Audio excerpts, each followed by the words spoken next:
Што цяпер з Мікалаем Статкевічам, які выбіў дзверы аўтобуса па дарозе ў Літву і вярнуўся ў Беларусь? Як беларусам патрапіць дадому пры зачыненай польскай мяжы? А таксама пра хаду вучэнняў «Захад 2025». Цягам на бліжэйшыя гадзіны самыя важныя і цікавыя падзеі пятніцы. Я Алесь Залеўскі, вітаю гаспадарства, і калі вам бяспечна, прашу паставіць лайк гэтаму відэа, каб болей людзей пабачыла навіну па-беларуску і без цэнзуры.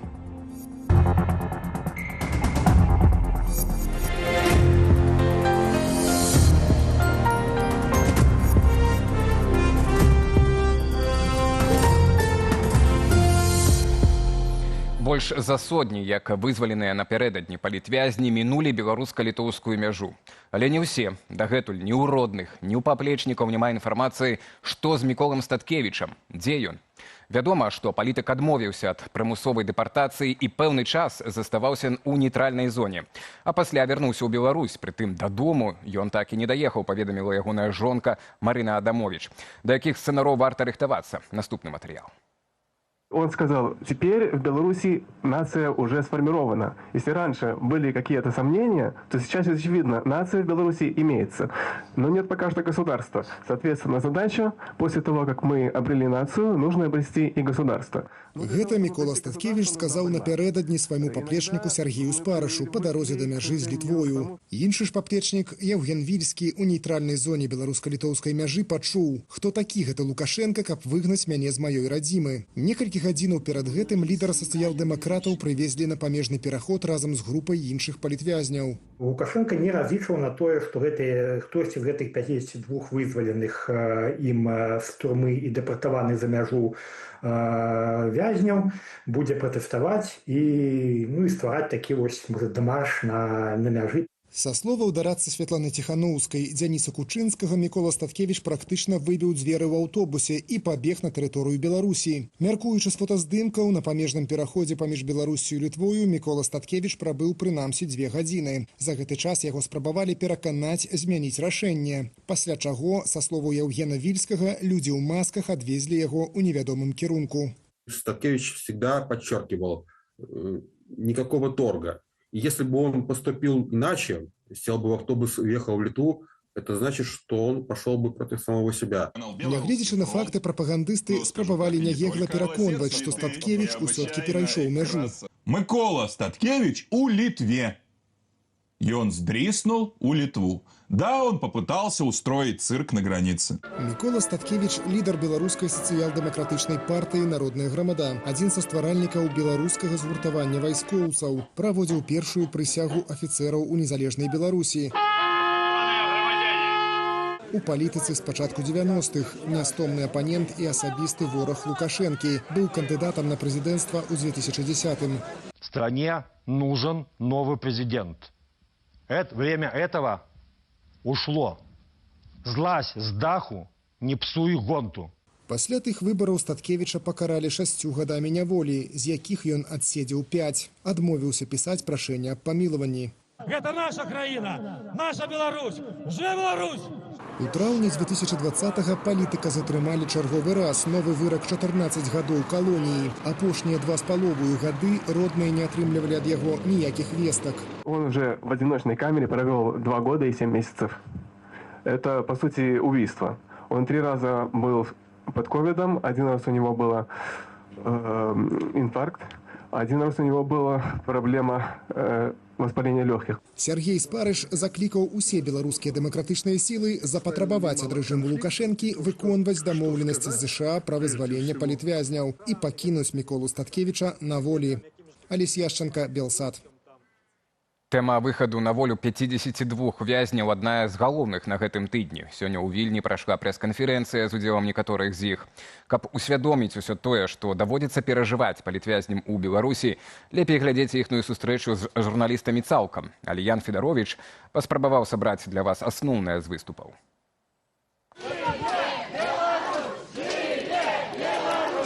Не вызваленне, а прымусовая дэпартацыя. Гэтак Святлана Ціханаўская назвала выхад з турмаў, а потым выправаджванне з Беларусі 52 палітвязняў. Мы добиваемся, каб пры наступных вызваленнях гэта антычалавечная практыка была спыненая.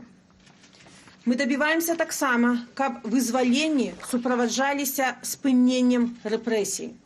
Таму што, на жаль, кожны тыдзень з'яўляюцца новыя палітвязні, а праваабаронцы фіксуюць пашырэнне рэпрэсій. Палітвязняў не проста вывезлі з краіны прымусова, не даўшы нават пабачыць родных. Шмат у каго на дадатак забралі дакументы. Я не так уяўляў сабе свой выхад з турмы. Я хацеў застацца на радзіме, бо мне вельмі сумна, што ўсе людзі, якія падзяляюць нашыя погляды, засталіся пакінутымі ў краіне. На прэсавай канферэнцыі палітвязні дзякавалі за выхад на волю, у тым ліку прэзідэнту ЗША Дональду Трампу, Літве, Польшчы і іншым краінам еўразвязу, але не толькі. Перадусім я хочу низко поклониться и поддзякаваць беларускаму народу, потому что ён даў нам силы выстаяць у тых нечалавечых умовах. Амаль усе згадвалі ўмовы ўтрымання ў калоніях ды ізалятарах. Свет проста яшчэ не уяўляе маштабаў таго, што адбываецца ў Беларусі. Тых парушэнняў правоў чалавека, тых здзекаў, гвалту усіх відаў, псіхалагічны, фізічны, сексуальны гвалт. Калі я пачну гэта все пералічваць, нам 3 прэс-канферэнцый не хопіць для того, каб все это рассказать. Начальник колонии сказал, что типа, ну это беспредел, но мы ничего не будем делать. Я пришел на голодовку. В общей сложности у меня за 7 месяцев я просидел в одиночке, где 4 раза был на голодовке. А первых 2 дня я провел как бы на голодовке. Мне сказали, что типа по мне отменяют этот низкий статус. На самом деле это был развод. Александр Манцевич распавёў, што 70-гадовы палітвязень Вячеслав Арэшка страціў за кратамі зрок. Ночью он устае по своих потребах и шибуя долгим коридором, спотыкается, падает, з яго цячэ кроў, и так отбывается неодноразово. Ситуация становится горш. У турмах рэжыму Лукашэнкі людзей не толькі збіваюць, але таксама катуюць адсутнасцю сну, холадам, штрафным ізалятарам. Там цяжка. Так, это штодня вялікі маральны, псіхалагічны, фізічны стрэс. Але не гледзячы на ўсё, давайте не забывацца, што прыкладаць максімум намаганняў, высілкаў, рабіць усё, што толькі магчыма, і памятаць, што на ІК-4 засталіся нашы разумныя, прыгожыя, файныя жанчыны, неверагодныя. Некаторых вязняў, як Віктара Бабарыку, абмяжоўваюць у камунікацыі, у тым ліку з іншымі зняволенымі. Зрэшты, апошнім часам адносіны да яго з боку турэмнікаў як быццам змяніліся. Администрация к нему после всех этих вот перемен как-то более снисходительно стала, что ли. Значит, выглядит загорелый, поправился в теле, ну, нормальном, так скажем. Выглядит хорошо, в общем. Все очень надеются, что его тоже готовят к помилованию, просто приводят в форму. Палітвязні сёння жывуць надзеяй на вызваленне. Вось як Ларыса Шчыракова згадвала сваю размову з Кацярынай Андрэевай. Ларыса, я так стамілася, я 5 гадоў уже сижу в этой колонии, и мне так тяжко. У меня великая просьба до всех, кто меня пачуе, до палітычных элітаў заходніх краінаў. Калі ласка, не спыняйцеся рабіць тое, што вы робіце, таму што гэта сапраўды важна. Там знаходзяцца людзі, якія чакаюць вашай дапамогі. Ім, акрамя вас, не дапаможа больш ніхто. Паводле дысідэнт Біўай, у турмах рэжыму Лукашэнкі застаюцца амаль 1300 палітвязняў. Ян Федарович, Белсат. Цалкам прэс-канферэнцыю дэпартаваных палітвязняў, а таксама іх эксклюзіўнае інтэрв'ю для нашага тэлеканалу глядзіце на YouTube-канале Белсат Ньюс.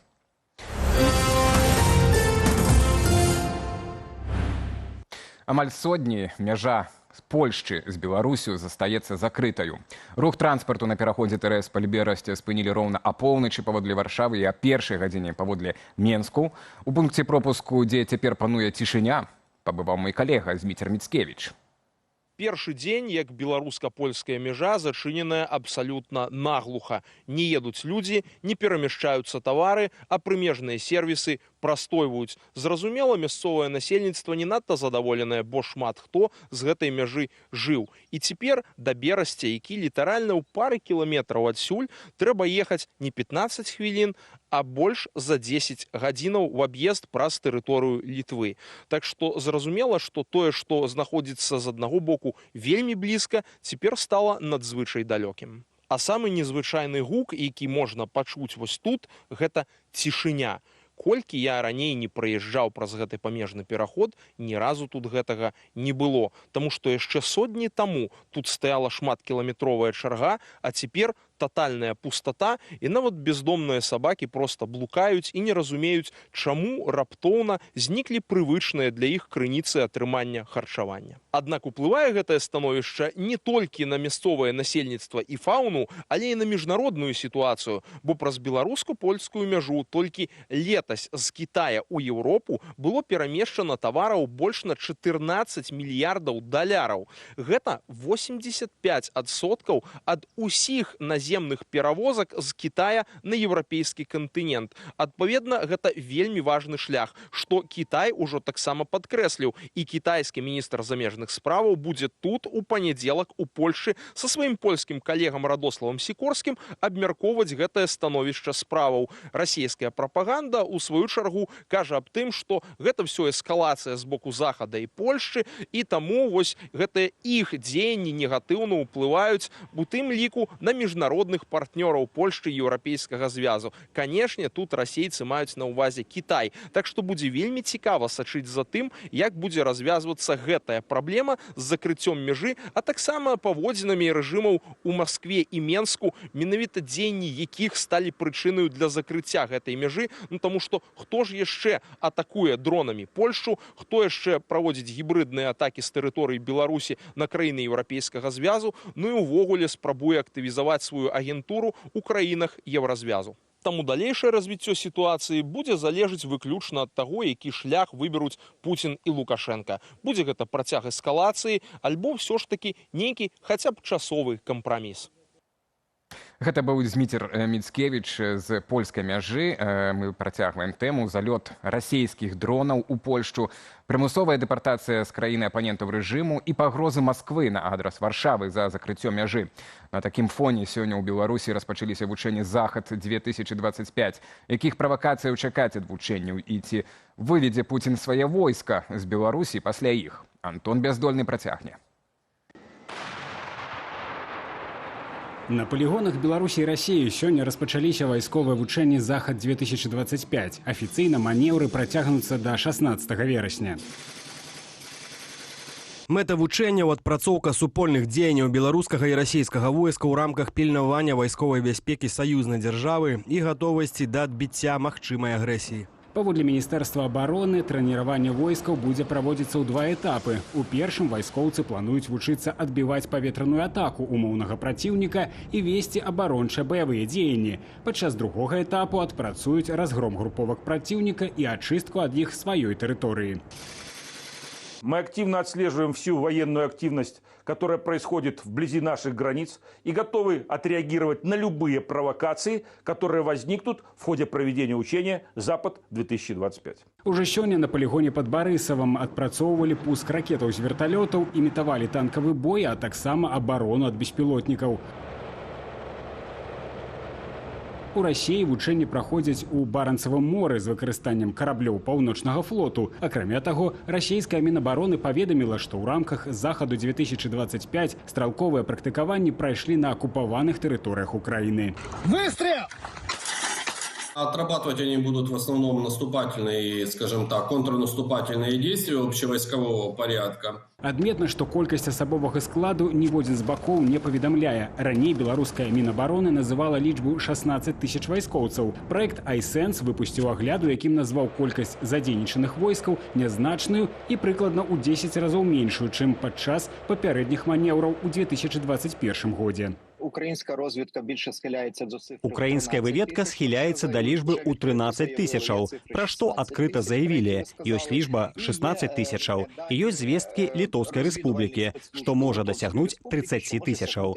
Не будзе наземнай аперацыі супраць Польшчы ці Літвы. Могуць быць толькі далейшыя правакацыі. Абаронныя ведомствы суседніх з Беларусю дзяржаваў па-рознаму ацэньваюць небяспеку вучэнняў. У Літве называюць пагрозу нападу нізкай. У той час Польша закрыла мяжу з нашай краінай, абмежавала палёты авіяцыі ў памежнай зоне і перакінула бліжэй да Беларусі 40 тысяч вайскоўцаў. Это необходимо для того, чтобы в первую очередь предотвращать гибридные угрозы, то есть провокации, проникновение диверсионных групп. Айсенс прагназуе, што пасля вучэнняў расійскія войскі выведуць з тэрыторыі Беларусі, аднак не выключае правакацыяў з выкарыстаннем БПЛА або парушэннем паветранай прасторы краінаў НАТО. Гэтак у сераду 19 расійскіх дронаў уварваліся ў Польшчу і для збіцця беспілотнікаў упершыню прымянялі авіяцыю Паўночна-Атлантычнага альянсу. Антон Бяздольны, Белсат. У аб'ектыве на гэтым ставім кропку. Больш інфармацыі ў нашым тэлеграм-канале, QR-код на вашых экранах. У апісанні да гэтага відэа на Ютубе інструкцыя, як глядзець і чытаць Белсат бяспечна. А ўжо праз момант у нашым эфіры Віталь Бабін з самымі важнымі падзеямі пятніцы, якія патрабуюць неадкладнага абмеркавання.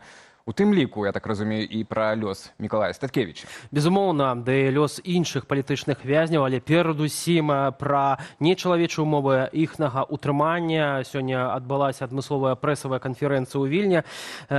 Ну і, канешне ж, абмяркуем прымусовую дэпартацыю з юрыстам, які неўзабаве з'явіцца ў нашым эфіры, і наступствы ўсяго гэтага для рэжыму Александра Лукашэнкі. Ну так, і перадусім мне цікава, ці вось это удзел Лукашэнкі ў міжнародных дамоўленасцях з Трампам у тым ліку не дае імунітэт яму вось за такія дзеянні, як прымусовае перамяшчэнне насельніцтва.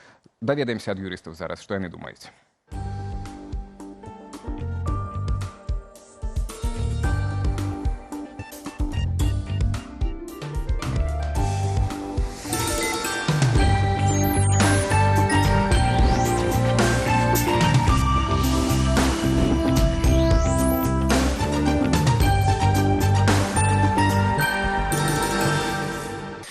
Амаль праз сотні пасля вызвалення і дэпартацыі з Беларусі шэрагу палітзняволеных у Вільні адбылася прэс-канферэнцыя, дзе яны падзяліліся тым, што адчуваюць на волі. Узгадалі пра перажытыя за кратамі выпрабаванні, здзекі і ціск. Давайте послухаем.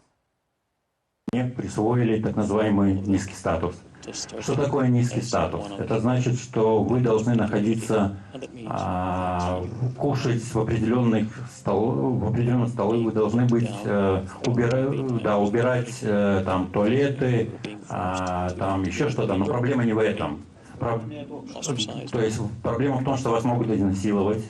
Реально, то есть это люди, которые находятся в таком, как вам сказать, но они ведут себя неадекватно. То есть это заключенные, которые долго находятся в мужской компании, там разные, то есть их присваивают, и они ведут себя просто неадекватно. Свет просто яшчэ не уяўляе маштабаў того, што адбываецца ў Беларусі. Тых парушэнняў правоў чалавека, тых здзекаў, гвалту усіх відаў, псіхалагічны, фізічны, сексуальны гвалт. Асабіста я з 5 без малага год свайго зняволення я год правёў у штрафным изолятары. Калі бы людзі з цывілізаванага света побачылі, што такое штрафны изолятор, яны бы подумалі, што яны апынуліся ў сярэднявеччы. Я асабіста знаходзіўся ў адзіночнай камеры, і увосень насупраць мяне, гэта было ў гарадзенскай турме, я прасынаўся ноччу ад таго, што дарослыя мужыкі вылі і звалі сваю маму. Настолькі ноччу, сярод ночы, настолькі яны пакутвалі ў гэтым штрафным изолятары ад холода. Людзі не маглі спаць. На маіх вачах людзі з'язджалі з глузду, вар'яцелі. Не ў пераносным сэнсе, а ў прамым. Калі я яшчэ не адбыў каранціна, ужо трапіў у ШИЗО, а самае жорсткае жудаснае ШИЗО ў Беларусі гэта у Жглове. І калі першую ноч я думаў, што я яе і не перажыву, але я перажыў свае 73, а зараз уже 72 года. Зараз мне 74 года. Калі я перажыў, то я ўжо ведаў, што больш ніхто і ніяк ніколі не зможа надо мной взять верх. Ужо зараз у нашай студыі з'явіўся Леонид Морозов, дарадца Святланы Тихановскай па юрыдычных пытаннях, юрыст-міжнароднік. Спадар Леоне, добрый вечар вам. Дзякуй, што знайшлі час далучыцца да нас у студыі Белсат, а таксама Александр Фрыдман, гісторык і палітычны аналітык на відэасувязі. Спадар Александр, вітаем і вам дзякуем, што знайшлі час далучыцца да нашага эфіру. Вітаем. Спадар Александра, вось вы калі чулі усе гэтыя сведчанні былых палітвязняў пра іхныя вопыт перабывання за кратамі, якія ў вас думкі былі? Перадусім, канешне ж, мы б хацелі задаць пытанне, ці рэжым Лукашэнкі разлічваў на тое, што, в прынцыпе, гэтыя людзі, калі яны даедуць да Вільні, яны агучаць сапраўдныя ўмовы ўтрымання беларускіх палітычных вязняў у турмах, ці ўсё ж такі рэжым Лукашэнкі гэта не хвалюе? Я думаю, конечно, яны ведалі. Думаю, што, ў прынцыпе, гэта для Лукашэнкі непрыемна. Тое, што гэта інфармацыя распаўсюджана, тое, што пра гэта даведаюцца, тое, што пра гэта будуць пісаць. Але ўсё ж такі, калі так паглядзець з пункту гледжання Лукашэнкі, тыя магчымасці, якія ёсць, усе гэтыя дамоўленасці з амерыканцамі і будучыя перспектывы, гэта перавешвае. Таму, в прынцыпе, так непрыемна, але можна вытрымаць. Што тычыцца маіх асабістых уражанняў, ну, канешне, тое, што там будуць расповеды жахлівыя, гэта чакана. Але адна справа, што ты вось чакаеш, а потым насамрэч ты гэта ўсё пачуў і разумееш тое, што перажылі гэтыя людзі, якія пакуты былі, як яны гэта вытрывалі, што гэта абсалютна жахліва. І ў гэты момант, калі там ёсць нейкія пытанні наконт маральнай кампаненты падобных сделак, ці трэба гэта рабіць, ці магчыма гэта рабіць, якія наступствы, то ты разумееш, што ў гэтым канкрэтным выпадку гэтыя людзі, уласна кажучы, былі выратаваны. Калі б яны працягвалі заставацца за кратамі ў Беларусі, магчыма, мы ніколі гэтых людзей ўжо і не пабачылі. Спадар Леонид, на ваш погляд, ці вось гэтыя сведчанні могуць быць укладзеныя перадусім у напісанні гісторыі таго, як адбываецца гэтае катаванне у беларускіх турмах, ці гэта таксама можа быць прэцэдэнтам для распачатых у будучым нейкіх справаў? Конечно, вельмі добрае пытанне, і мне падаецца, не то, што падаецца, мы ўжо ўчора размаўлялі з праваабаронцамі, якія казалі, што мы будзем займацца гэтымі справамі і дакументаваць, але мне падаецца, Лукашенко зараз не толькі ідзе ў міжнародны крымінальны суд, ён бяжыць туды. Таму што ўсё, што робіцца і ўсё, што мы ўчора бачылі, гэта, канешне, злачынства супраць чалавечнасці.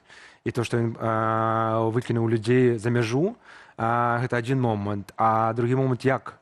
Таму што, калі размаўляеш з людзьмі, я ўжо не беру маральны бок. Мне падаецца, што у таго рэжыма, які зараз знаходзіцца ў Беларусі, няма ніякіх маральных каштоўнасцей. І, наколькі мне вядома, таксама іх выводзілі з турам як смяротнікаў, амаль што на каленях, но это іншае пытанне. З мехом на галаве, так. Ну, это ўжо амаль іншае пытанне. Мы разумеем, што это не першыя і, на жаль, не апошнія людзі. Дзякуй Богу, што яны ўжо на свабодзе, але з кропкі боку юрыдычна, як іх звальнялі, як іх перакідвалі на мяжу, мы ведаем, што сярод 38 беларусаў і беларусак больш чым палова знаходзіцца без дакументаў. І там ёсць іншыя абставіны. У некаторых пашпарт парвалі на вачах. Силовики забрали и не отдали. Силовики, такий вид здекства. А у некоторых просто в очі сказали, що ми не пам'ятаємо, де він. Тому зрозуміло, що люди, які пересікали межу, у їх знаходилося просто А4 аркуш, на яким був кольоровий здимок і на який поставили візу. Тому це, безумовно, ще велике питання ці проблеми для наших партнерів. Але, як ми бачимо зараз, Литва і Польща, що вони роблять, і, безумовно, литовські правооборонці, тут я хотів би особисто означити Freedom House і нашого колегу Вітіса Рконса, який допомагає, звичайно, з такими справами, тому що людям потрібно. І у Литві це питання більш вирішено. Безумовно, ми зможемо допомогти отримати людям гуманітарний від на жихарство. Ці візу де? Это невялічкія юрыдычныя складанасці, але людзі зараз у такім стане, калі яны не могуць зразумець, куды жадаюць паехаць. Таму што родныя знаходзяцца ў іншых краінах, Польшы, Чэхіі і ў еўрапейскім... Беларусі, многіх Беларусі сем'і таксама. знаходзяцца. Што з імі, это асобнае пытанне на агул. Безумоўна. І тут узнікае пытанне юрыдычнае, ёсць такое пагадненне дублінскае, якое кажа, якую краіну вы першы трапілі, і там просіце дапамогі, там вы павінны застацца.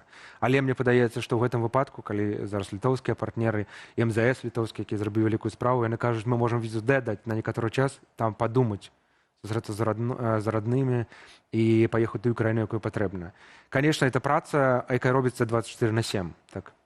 Спадарства, я вот для двух маю пытанне, вот для спадара Александра з перспектывы такой гісторыка паліталагічнай, вось для тебе, Лявон, больш пра практычна юрыдычную. Так, спадарства, а вось той факт, што Александр Лукашенко цяпер ужо прымае ўдзел у нейкіх глобальных перамовах, у тым ліку з Дональдам Трампам, так? Ці, магчыма, пазней будзе прымаць удзел у нейкіх мірных так, рэгуляваннях у нашым рэгіёне, не дае Лукашэнку імунітэт ад магчымага пераследу яго пасля?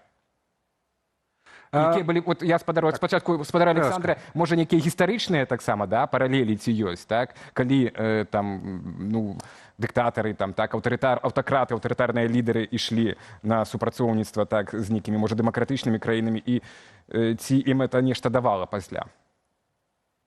Ну, калі паглядзець у гісторыю, то, канешне, там гэта ніякіх гарантый Лукашэнку не дае. Можна узгадаць прыклад Югаславіі, былой Югаславіі. Слободан Мілошавіч вельмі актыўна ўдзельнічаў у розных дамовах, перамовах у 90-е гады з удзелам Злучаных Штатаў, еўрапейскіх краінаў. І мы ведаем, чым уся скончылася гісторыя Слободана Мілошавіча. Яна скончылася менавіта ў Газе. Калі мы возьмем, напрыклад, Муаммара Каддафі, у яго былі таксама розныя часы, розныя стасункі, напрыклад, з еўрапейскімі краінамі. Быў пэўны перыяд такога нават шчыльнага партнёрства. І таксама для яго ўсё скончылася дрэнна, і там былі адпаведныя расследаванні супраць яго. Так што ў гэтым сэнсе ніякіх гарантыяў для Лукашэнкі няма, тым больш, што палітычная кан'юнктура і ўвогуле палітычныя падзеі змяняюцца вельмі хутка. Спадар Лявоне, давайте звернемся да кейсу Міколы Статкевіча. Гэта зараз усе абмяркоўваюць. Вядома, што, ў прынцыпе, спадар Мікола адмовіўся ісці ў Літву, адмовіўся быць прымусова дэпартаваным у суседнюю дзяржаву і застаўся ў Беларусі. Самыя прапагандысты ўвесь час звяртаюць увагу, што ён нібыта насамрэч у Літве, што ён знік, так давайте шукайце свайго Міколу. Тым не менш, ёсць сведчанні паплечнікаў Міколы Статкевіча, што яго маглі затрымаць людзі ў масках, альбо ён у суправаджэнні гэтых людзей увайшоў у глыб прапускнога пункту на тэрыторыі Беларусі. Ці мелі права сілавікі зноўку затрымліваць Статкевіча з юрыдычнага пункту гледжання пасля памілавання, калі яно было? Вельмі добрае пытанне. І дазвольце мне з самого пачатку сказаць слова падтрымкі, можа быць, родным Міколы, таму што я разумею, гэта цяжка, і каб яны пачуюць нас і зразумеюць мяне, што мы, напрыклад, в офісе Святланы Ціханаўскай, безумоўна, усе разам падтрымліваем Міколу і лічым, што ён герой. Гэта безумоўна. Што тычыцца юрыдычных аспектаў, цяжка размаўляць зараз пра Беларусі, юрыдычныя аспекты, як гэта працуюць, і, на жаль, гэта не працуюць ніяк. І па якім чыннікам затрымалі, мы таксама дагэтуль не ведаем. Але вельмі цікавая рэч, пра якую, можа быць, трэба сказаць зараз. Не так даўно мы таксама чулі ад некаторых партнёраў, да і ад некаторых беларускіх, так сказаць, актывістаў, якія казалі, што трэба размаўляць з рэжымам, каб штосьці зменілася. І мы чулі таксама, што ў Беларусь збіраецца Верховны камісар па правах чалавека ААН, не ведаем яшчэ калі. І у мяне ёсць абсалютна прамая прапанова, каб ён запытаў, дзе Мікола перад візітам, калі ён збіраецца ехаць, то безумоўна, дзе зараз знаходзіцца Мікола Статкевіч, дзе знаходзяцца іншыя людзі інкамунікада, калі ўжо ведаюць і так вельмі жадаюць размаўляць з рэжымам, то, можа быць, і паспрабуюць спачатку зразумець якраз такі пра жыццё асабіста канкрэтнага чалавека. І мы тут не размаўляем пра прызнанне Потому что, калі браць міжнароднае права, ёсць тры формы: де юре, де факта і ad-hoc. З талібамі таксама размаўлялі. І это не значит, что і амбасада была, знаходзілась в краіне, і это не значит, что режим легітимізуецца. Не, это робіцца для вырашэння гуманітарнага трэку, а беларускі трэк якраз такі. Вось якая прамая прапанова для тых таксама, хто з беларускіх дэмакратычных сілаў кажа, што трэба размаўляць з рэжымам. Паразмаўляйце. Так, ты, Віталь, разам з тым, вось ёсць ужо сведчанне пра тое, што Міколы Статкевіча няма ўдома. Пра гэта, у прынцыпе, для сваякоў такую інфармацыю агучыла жонка спадара Міколы Марына Адамович. Мы таксама размаўлялі з гісторыкам Александром Пашкевічам вось пра маральны ўчынак спадары Міколы і як, уласна, гэта ўплывае на далейшы статус Александра Лукашэнкі у перамовах з Вашынгтонам. Давайте послухаем и вернемся до нашей размовы в студии Белсат. Я думаю, что Лукашенко это, безумоўна, яго ситуация раз'юшыла, что ён не поставіўся для яе спокойно, потому что гэта такое вось адкрытае непадпарадкаванне ягонай волі, что ён вырашыў, что Статкевич мусіць быць выпушчаны з турмы і пакінуць краіны, быць за яе дэпартаваным. Статкевич ён паставіў па-свойму, ён не падпарадкаваўся, адмовіўся выконваць гэты загад, нягледзячы нават на тое, што фактычна яму гэта у першую чаргу адмова выконваць гэты загад, яна б'е па яму самому, таму што вядома, што ён сядзеў у нялюдскіх умовах і будзе сядзець далей у гэтых нялюдскіх умовах, ніхто і відавочна, што яму іх пасля гэтага не палепшаць, ніхто яго не пахваліць. То бок ён гэта зрабіў абсалютна свядома, разумеючы, чым рызыкуе, і тое, што Лукашенка кінулі такі выклік, тое, што яго гэты выклік пабачыў увесь свет, уключаючы там і Пуціна, і Трампа, і ўсіх астатніх, то гэта, конечно, для яго моцны удар па ягонаму самалюбству. Спадар Александра, вось Александр Пашкевич кажа, што Лукашэнку разуюшыла гэтая сітуацыя з Міколам Статкевічам. Вы як лічыце, як будуць далей развівацца падзеі? Я думаю, что Лукашенко сыходзіў з таго, паколькі ён жа заўсёды падкрэсліваў, што адзіная ўмова нейкіх дамоўленасцяў, што тыя людзі, якія будуць вызвалены, пакінуць тэрыторыю Беларусі. Ён, напэўна, лічыў, што гэта ўжо абавязак амерыканскага боку, альбо літоўскага боку, альбо сумесны, зрабіць так, каб усе сапраўды Беларусь пакінулі. Пры гэтым Лукашенко дакладна разумеў, што Мікола Статкевич гэта складаны выпадак, гэта прынцыповы чалавек, які больш за 10 гадоў правёў пры Лукашенку за кратамі і які не будзе падпарадкоўвацца такім загадам, што яго немагчыма просто так вось прымусіць сысці з Беларусі. Гэта чалавек, які ніколі не з'язджаў і не збіраўся з'язджаць. Я мяркую, што гэта вось з боку Лукашэнкі такі быў тэст, напэўна, пэўны тэст, паглядзець, а вось як будуць выконвацца дамоўленасці у гэтым выпадку, што ўсё ж таки здолеюць яны пераканаць Статкевіча, тады можна было зрабіць з гэтага вялікую прапагандысцкую гісторыю, што вось нават гэты прынцыповы Статкевіч і тое ён накіраваўся ў Літву. Зараз сітуацыя ў Лукашэнкі сапраўды складаная. Вярнуць Статкевічу за краты, так, канешне, яны гэта могуць, тое, што казаў той жа прапагандыст Васкрэсенскі, але ізноў жа, як паглядзець на гэта амерыканцы? Вось толькі што дамовіліся, а ты бярэш і чалавека проста ізноў кідаеш за краты. Пакінуць яго проста ў Беларусі, каб ён быў у Беларусі на волі, гэта Лукашэнку зусім не патрэбна, ведаючы характар Міколы Статкевіча, які там спакойна сядзець і глядзець у паталок, уласна кажучы, не будзе. Што робяць зараз беларускія ўлады? Мне падаецца, мы назіраем вось за такім сцэнарыем, які яны ўжо выкарыстоўвалі ў шмат якіх выпадках. Калі чалавек просто на пэўны перыяд знікае, а гэта, напэўна, самая жахлівая гісторыя. Вось чалавека няма, ніхто не ведае, што ні ў турме ён, што з ім адбылося. І вось гэта для беларускіх уладаў тыповая гісторыя. Яны рабілі гэта з палітыкамі, якія зніклі напрыканцы 90-х. І зараз мы таксама маем вельмі две сумныя гісторыі з абсалютна незразумелыя, кейс Анжалікі Мельнікавай і кейс Анатоля Котова. То бок у такой ситуации я думаю, что ўсё ж таки со Статкевичем ўсё нормально, ён знаходзіцца под контролем беларускіх уладаў, а ўжо наступны крок, так бы мовіць, я думаю, что яны хутчэй за ўсё праз пэўны час альбо паспрабуюць дамовіцца з ім, чтобы каб ён ўсё ж таки сышоў з Беларусі. Калі гэта не атрымаецца, думаю, что могуць паспрабаваць закінуць яго на тэрыторыю Польши, так, это Польши альбо Літвы, ну зараз хутчэй Літвы, як яны гэта робяць з нелегальнымі мігрантамі. Ну так, у таких ситуациях, щиро кажучи, я часам радуюся тому, что у Беларусі няма доступа до моря ці до океана, як это было у Аргентині у 80-х годах, і можна таким чином, принамсі, живі палітв'язні застаються. Питання так само для шановних гостей. Сьогодні ми тягом дня, ось була прес-конференція, і в живым эфире эту пресс-конференцию мы бачили, як показывали многие европейские краины, не одна нават.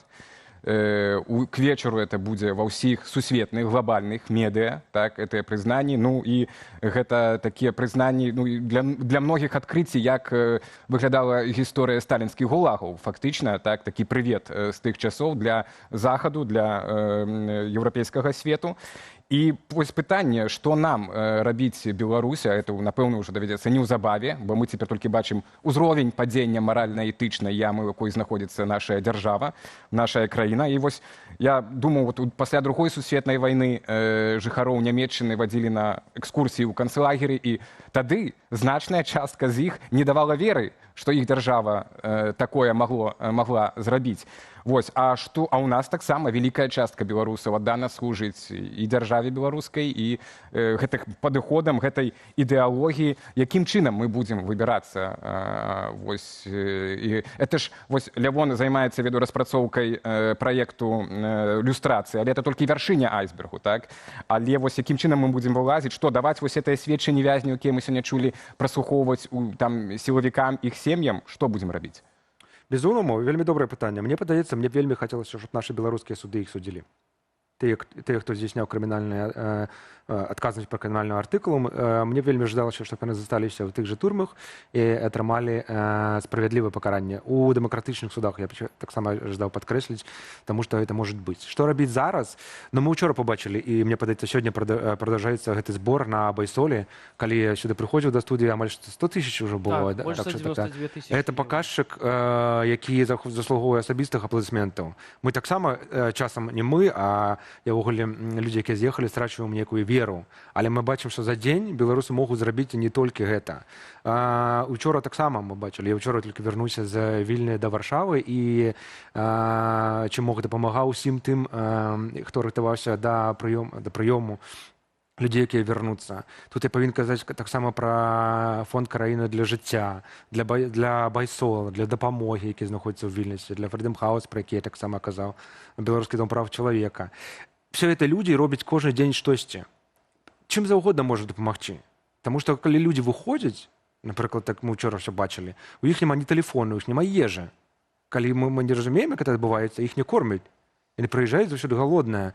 Не заўсёды так, не заўсёды яны нават адчуваюць, што яны знаходзяцца на свабодзе. Спадар Александр, а вось вашае меркаванне? Як нам выходзіць? То бок спадар Лявон кажа, выбачайце, толькі падсумую спадара Лявона, так, што вот спадар Лявон кажа, чым больш цяпер рабіць, так, салідарнасці, дапамагаць, тым будзе прасцей пазней. Што вы лічыце? Я згодны, і мой погляд, гэта хутчэй ўсё ж такі погляд у будучыню. Усё тое, што мы зараз бачым і чуем, напрыклад, вось тое, што сёння распавядаў Дмітрый Кучук, пра тое, што ён асабіста перанёс там за кратамі.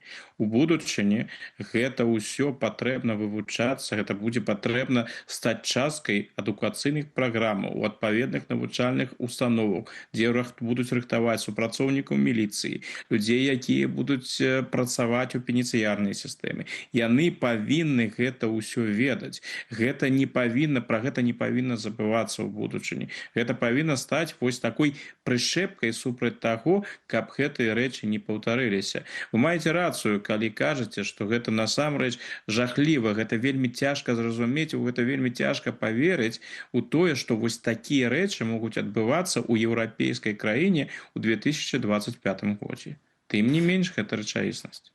Давайте яшчэ, спадарства, паслухаем, што казалі палітычныя зняволеныя напярэдадні, калі даехалі да Вільні, якія эмоцыі тады панавалі ў той момант, і пасля вернемся, каб абмеркаваць гэтую тэму далей. Потому что меня просто сюда вывезли. Я лишу, что это уже двойное покарание некое. Ну, позбавление воли, а теперь еще и это вот эта высылка. Ну, сябры, пробачьте, я сама журналистка, я с задоволением давала интервью, но просто, ну вот реально хочу до дому. Ждала машина с представителями КГБ Беларуси, они меня посадили туда и привезли просто на границу, а потом посадили со всеми в автобус и нас депортировали из собственной страны просто, без объяснений причин, без ничего. Хотели бы остаться в Беларуси? Да, я хотел бы остаться в Беларуси, я хотел бы заехать домой, по крайней мере. То есть, если не на совсем, то на какое-то время, понимаете, у меня есть там вещи, у меня есть там некоторые дела, но никто об этом не спрашивал, это никого не интересует. Я отчуваю себя вельми добро. Я вельми всем удячна. Часов в 6 утра нас выдернули с колонии, никто ничего не сказал и увезли. То есть тоже мы ничего не знали. Но вот сейчас это происходит, и я не верю своим глазам. Спасибо большое, огромное всем, кто постарался нас освободить, кто принял в этом участие, ну и всем тем, кто был с нами так или иначе, поддержал нас как мог. Спасибо большое. Повредил себе немножко спину и шею. Спал на дереве или на плитке, было не очень удобно. Ну, может так. Ну, короче, нормально все, господи. Мне 37, я молод, здоров и полон сил. А сейчас мне подвезут коньяк, я его выпью и буду слушать. Буду слушать, что тут происходит, что тут к чему, кто с кем, кто против кого дружит. Будет, я думаю, мне очень сильно интересно. Было нечакано. Ну, некие там у паветры были чаканні такие, ну, але конкретно про меня, я хотел до дому. Я хотел домой, дома у меня в Беларуси. Меня привезли сюда. Приймайте. И что вы зараз відчуваєте? Я застануся в Беларуси. Тут варіантів бути не може. Питання тільки часу. По-перше, треба оглядіться, що тут, як тут і так далі, і так далі. Но нас без одного слова вивезли, то бок нам ніхто не тлумачив, ніхто не погрожав, ніхто не тлумачив, які у нас там праві обов'язки тепер, ці заборонені нам в'їзд, ніхто це ні слова не сказав нам. Гэта было не вызваленне, дэпартацыя падкрэсліла сёння Святлана Ціхановская падчас прэсавай канферэнцыі у Вільні. І тут я чытаю акурат артыкул нашых калегаў з парталу «Зеркала» пра тое, што ў прынцыпе канкрэтныя службовыя асобы, адказныя вось за гэтую прымусовую дэпартацыю, могуць атрымаць рэальныя тэрміны. Гэта нават да пажыццёвага зняволення. Аднак для гэтага якая-небудзь дзяржава, у якую гвалтам быў высланы чалавек, напрыклад, вот зараз гэта Літва, яна таксама, калі ратыфікавала гэты рымскі статут, яна павінна звярнуцца ў міжнародны крымінальны суд, а той ужо, адпаведна, вынесці такое рашэнне. Спадар Лявон, як вы бачыце вось перспектыву такога шляху? Справа в тым, што Літва ўжо падала скаргу на Беларусь у міжнародны крымінальны суд, і тут мы атрымоўваем новыя доказы. 52 чалавека, якіх выехалі, з іх 38, наколькі я памятаю, беларусаў, калі не будзе, яны все будуць даваць, ужо зараз даюць сведчання. І это все, конечно, ляжа ў справы, у крымінальныя справы, якія могуць быць перадавацца ў міжнародны крымінальны суд. І там ён таксама можа выдаваць ордеры на арэшт. Мы, конечно, жаждаем, каб, безумоўна, такі ордер быў выданы да Лукашэнкі, але мы разумеем, што ёсць іншыя асобы, старшыня КДБ ці старшыня Міністэрства ўнутраных спраў, якія ці якраз такі людзі, якія падпісвалі гэтыя ўсе дакументы. Мне вельмі цікава пачуць гэтыя імёны, і калі на іх будзе выдадзены ордер на арышт таксама. І мы не забываем пра універсальную юрысдыкцыю. Любая еўрапейская краіна можа таксама завесці крымінальную справу ў сваёй краіне і выдаць такі ордер на арышт і скарыстацца вельмі добрай працэдуры, пра якую мы ведаем, Інтэрпол, якой рэжым карыстаецца ў адносінах да беларусаў, якія з'ехалі з краіны. Можам скарыстаць таксама гэты механізм і знайсці іх у іх любімай Турцыі ці ў Егіпце. Ну так, але пакуль як з гуся вада і з прапагандыстаў, так, якія вот і смеюцца над Статкевічем, так, насміхаюцца.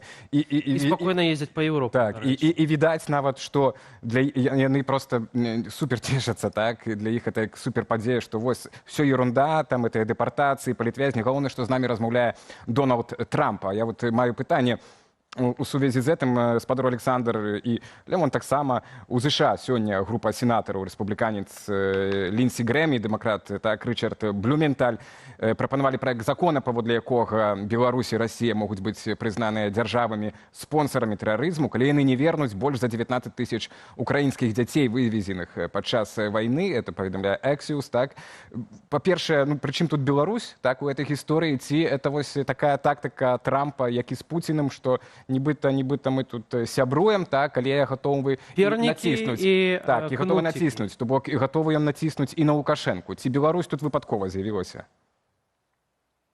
Не, Беларусь тут не з'явілася, я думаю, ўсё ж таки не выпадкова. Гэта сапраўды інструмент ціску, і да апошняга часу вось гэты інструмент, тыя прапановы з боку Блюменталя і Грэма, іх выкарыстоўваюць сапраўды, каб паказаць, якія ёсць магчымасці. Ну, пытанне Беларусі, яно хутчэй у гэтым кантэксце другаснае. Першае, канешне, пытанне, гэта пытанне Расіі.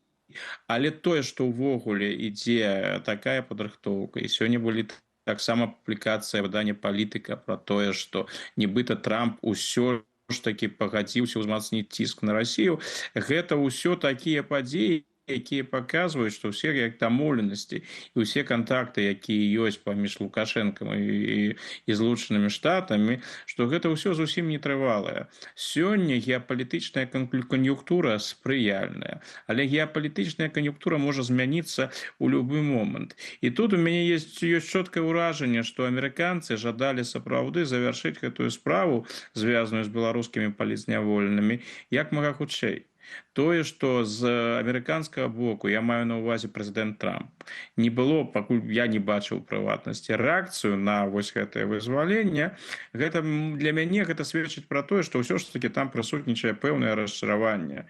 Хутчэй за ўсё яны жадалі зрабіць гэта вось так, вялікая гісторыя, 1300-1500 чалавек Лукашенко вызваляе, у адказ амерыканцы таксама робяць розныя крокі, і гэты праект, ну вось ён завяршыўся. Але Лукашенко вырашыў рабіць інакш. Ён мяркуе, што ён будзе рабіць гэта паступова, маленькімі крокамі, як у гэта же англамоўнае выказванне, ён нават сам выкарыстоўвае степ-бай-степ, у тым сэнсе, што праз кожны маленькі крок дамагчыся ад амерыканцаў яшчэ чагосьці. У мяне няма ўпэўненасці, што амерыканцы гатовыя гуляць вось такі працяглы час. Калі мы кажам таксама пра тое, што сёння казалі палітвязні падчас гэтай прэсавай канферэнцыі, гэта ўзгадкі пра Марыю Калеснікаву і Віктара Бабарыку. Казалі ў тым ліку пра тое, што Віктар Бабарыка выглядае прынамсі больш-менш нармальна, і што нібыта выглядае на тое, што яго рыхтуюць да хуткага вызвалення. Спадар Лявон, наколькі хуткім можа быць вось іншы трэк вызвалення такіх знакавых палітвязняў, як Марыя Калеснікава, Віктар Бабарыка? Мы, безумоўна, вельмі хацелі, каб яны выйшлі ў гэтай групе, і як астатнія 1300 чалавек, але тут не зразумела, што ў галаве аднаго чалавека. Таму што з нашага боку мы перадаем нашым партнерам еўрапейскаму, амерыканскаму гуманітарныя спісы. То бок людзі, якія могуць памерці заўтра. І мы ўжо бачым на гэтым тыдні такія, на мінулым такія прыклады, калі, на жаль, беларусы і беларускія загінаюць, тут нечага зрабіць. І мы паказваем, што гэтых людзей трэба тэрмінова выпускаць. Але Лукашенко гуляе сваю гульню. Не ведаю, наколькі атрымаецца гэта рабіць, і прапагандысты, пра якіх вы казалі, таксама сваю гульню гуляюць. Адзінае, пра што яны не памятаюць, гэта пра то, што Александр ўжо казаў сёння раней у эфіры пра адукацыю. Хай узгадаюць Руанду. Там былі такія сябры іх з радыё «Тысячи холмов». І што за імі былі далей, мы ўсе выдатна памятаем. Безумоўна, это час. Но мы дачакаемся юрыдычнага механізма, калі ён спрацуе. На адказ, можа быць, на ваш... Я, на жаль, не могу сказаць зараз. Вельмі хачу, каб і Марыя, і Віктар Бабарыка выйшлі. Але...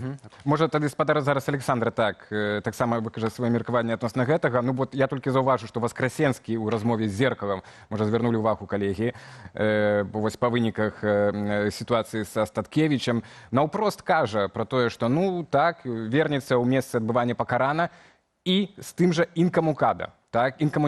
То бок, это ж пытки само по себе инкоммуникада, а человек публичный, он ж там за круглый стол некі адказвае ў іх. Воскресенскі кажа пра які артыкул пыткі ў беларускім крымінальным кодексе. Мне падаецца, не могу, 226, я забыл. Што ён там будзе рабіць, зачынены суд яшчэ адзін, і мы не зразумеем, які. Так, спадар Александр, а як вы лічыце, так, вот вы кажаце, што крохкі, так, гэты дыалог, так, які цяпер наладжваецца, як вы бачыце ягоныя перспектывы і ў кантэксце ў тым ліку вось, ну, такіх сітуацый, інцыдэнтаў, як са Статкевічам, так, ці той жа нават самай інфармацыйнай хвалі, як цяпер ідзе ад ужо былых палітвязняў. Да, тым больш, што калі мы кажам пра Марыю Калеснікаву і памятаем уласна ейную гісторыю затрымання і далейшага суда, калі яна папросту порвала пашпарт при такой же спробе і прымусовай дэпартацыі з краіны. Мне падаецца, што ў Лукашэнкі логіка такая. Ён збіраецца выкарыстоўваць пытанне палітзняволеных не толькі ў перамовах з амерыканцамі, але і ў магчымых будучых перамовах з еўрапейцамі.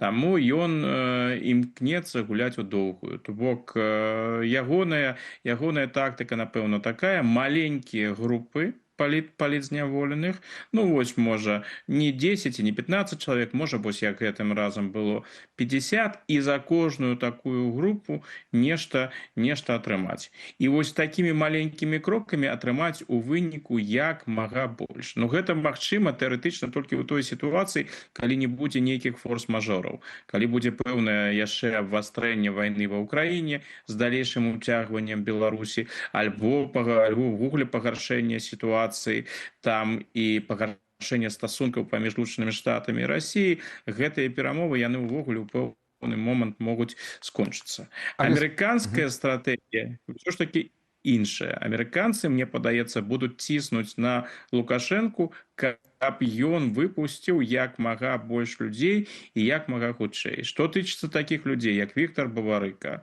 Марыя Калеснікава і асабліва Алесь Бялявскі, я думаю, што гэта вельмі важная фігура ў гэтым кантэксце. Гэта ж не сакрэт, што Трамп хацеў бы атрымаць Нобелеўскую прэмію і менавіта за вызваленне Нобелеўскага лаўрэата. Гэта сапраўды такі аргумент, каб сказаць: вось глядзіце, я дамогся вызвалення Нобелеўскага лаўрэата. Ніхто не змог, а я змог. Ну ты хто заслугоўвае Нобелеўскую прэмію? Так што вось я думаю, што якраз такі Алесь Бяляцкі гэта чалавек, якога Лукашенка хутчэй за ўсё паспрабуе выпусціць у апошнюю чаргу. Але гэта не значыць, што Лукашэнкі гэта атрымаецца. Мы ж бачылі, ёсць такія людзі, як Мікола Статкевіч, якія ўсе планы ламаюць. Вось цяпер будзем глядзець, што яны будуць рабіць з гэтым кейсам Статкевіча.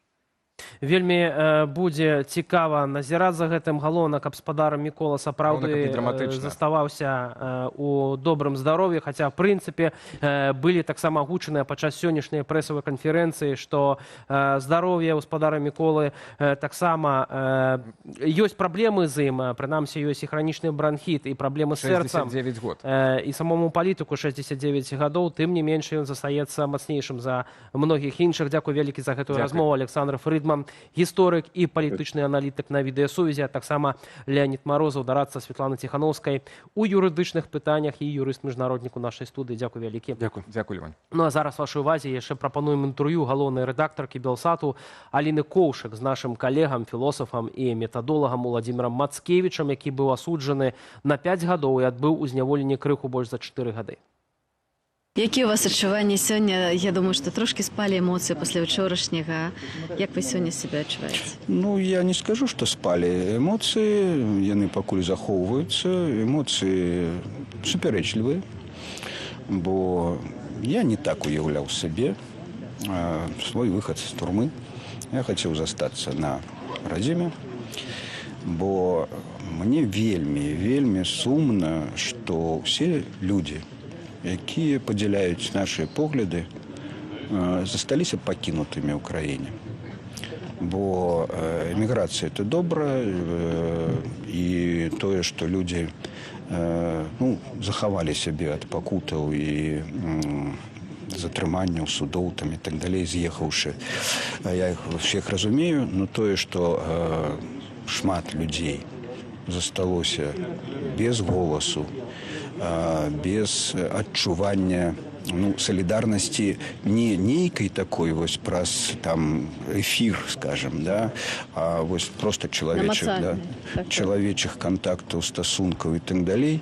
І тому я хацеў бы вельмі вярнуцца ў краіну, як толькі у мяне будзе такая магчымасць законная, легальная, дакументальная, калі я выпраўлю пэўныя дакументы, я буду спрабаваць вярнуцца. У турму мне не хацелася б зноў там і так далей, але ж я думаю, што маё месца там. Хацелася б сказаць, вітаю вас на волі, але я разумею, што гэта не поўная воля. І для вас, асабліва для вас, гэтае значэнне свабоды, вольнасці вельмі істотнае. Это так, это не воля, бо воля – это калі ты знаходзішся там, дзе ты хацеў, дзе ты лічыш, што там тваё месца. Я разумею, што нават калі б я быў усё ж такі зараз у Беларусі, то гэта хутчэй, як кажуць юрыдычнай моваю, гэта змена умова ўтрымання, скажем так, да, у Беларусі няма свабоды, і тут я хоць і ў свабоднай краіне знаходжуся, але не магу адчуваць сябе свабодным. І сум пад тым, што яшчэ шмат сяброў, шмат калегаў, шмат добрых людзей знаходзіцца за кратамі, яно не дае магчымасці адчуваць сябе добра. Якія былі ваші умовы ўтрымання? Ці атрымлівалі вы нейкія паведамленні звонку? Ці былі нейкія людзі, якія вас падтрымлівалі, будучы там за кратамі? Я заўсёды адчуваў падтрымку, хоць і вельмі сціплую інфармацыю да мяне, сціплая інфармацыя даходзіла, але тое, што нас падтрымоўваюць, і мяне асабіста, я ведаў. Але пра умовы і ўсё астатняе, давайте я пакуль пакіну без каментараў. Разумею. Удзячны маім калегам на Белсаце, што памятаюць пра мяне, і калі была магчымасць перапіскі, яшчэ ў сезатам я знаходзіўся, я атрымоўваў паведамленні, паштоўкі, лісты, пакуль это было магчымасці, і это, конечно, вельмі было прыемна. І вам асабіста, Аліна, таксама. Дзякуй, спадар Владзімир. І апошняе, нам вас вельмі не хапала. Я спадзяюся, што вы, напэўна, той досвед, які атрымалі ў турме, неяк пераасэнсавалі? Ці гэта азначае, што будзе кніжка, штосьці вы будзеце пісаць, рабіць? У мяне шмат засталося яшчэ справаў. Акрамя гэтага, я думаю, што і без мяне шмат хто напіша і распавядзе пра тое, што адбываецца там. Таму думаю, што это не маё пакліканне пра гэта шмат пісаць. Але ж што-нішто можа быць потым і распавяду, калі улягуцца эмоцыі. Дзякуй вам. Дазвольце прытуліць вас.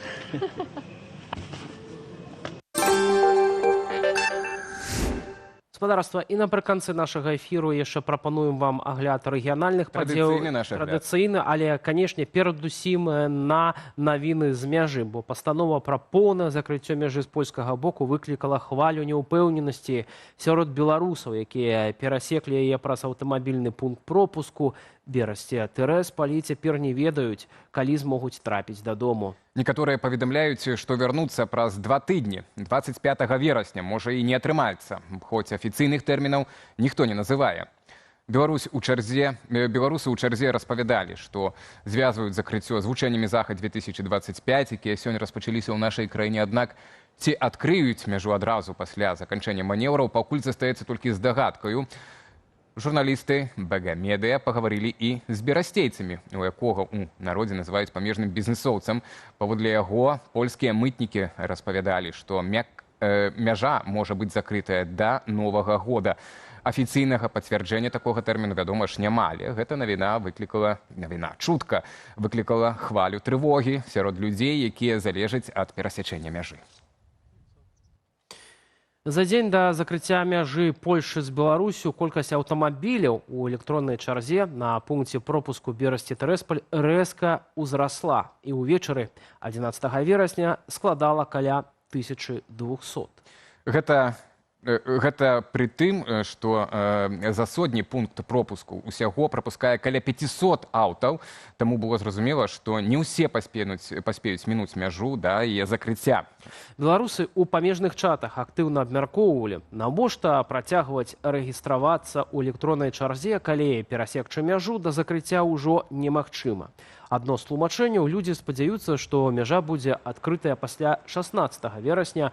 Ім важна быць бліжэй да пачатку чаргі на уезд у Еўразвяз.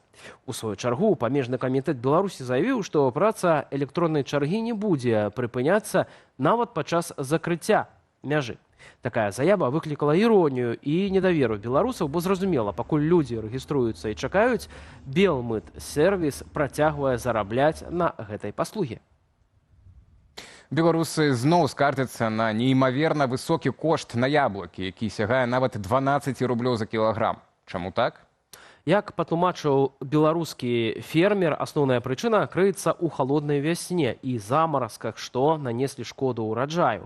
Частка яблыкаў проста загінула, а тыя, што выжылі, з'явяцца на рынку значна пазней, чым звычайна. Кто сказал, что мы не можем вырастить там какие-то яблоки в Беларуси? Нет, все мы можем, да? Но сейчас яблоко идет Молдавия, Польша. Почему? Потому что у нас, в основном где-то сезонного яблока мало. И страны более западные, более южные сейчас поставляют то, что у них уже созрело. Поэтому, соответственно, на свежее яблоко высокая цена. Да? То яблоко, которое с хранения, оно уже закончилось. А, допустим, яблоко в Республике Беларусь, вот это ранний сорт Гала, да, он еще не созрел, к примеру. Таких сейчас там летние сорта никто не выращивает. Все выращивают сорта либо осенние, либо позднезимние, которые будут убираться конец сентября, октябрь месяц. И, естественно, тогда цена на яблоко упадет. А калі казаць пра вырошчванне, ўсё залежыць ад гаспадара, а не толькі ад надвор'я. На гэтым у нас усё. Дзякуем вялікі спадарству за ўвагу да таго, што мы робім, за вашыя каментары і лайкі. А таксама за ананімнае пытанне, у якім сёння вы прынялі ўдзел. Адразу пасля нас у эфіры Белсату гістарычная прэс-канферэнцыя дэпартаваных палітвязняў, а таму не пераключайцеся. Для вас працавалі Віталь Бабін і Алесь Залеўскі. Усім добрых выходных і да хуткай сустрэчы. Пакуль.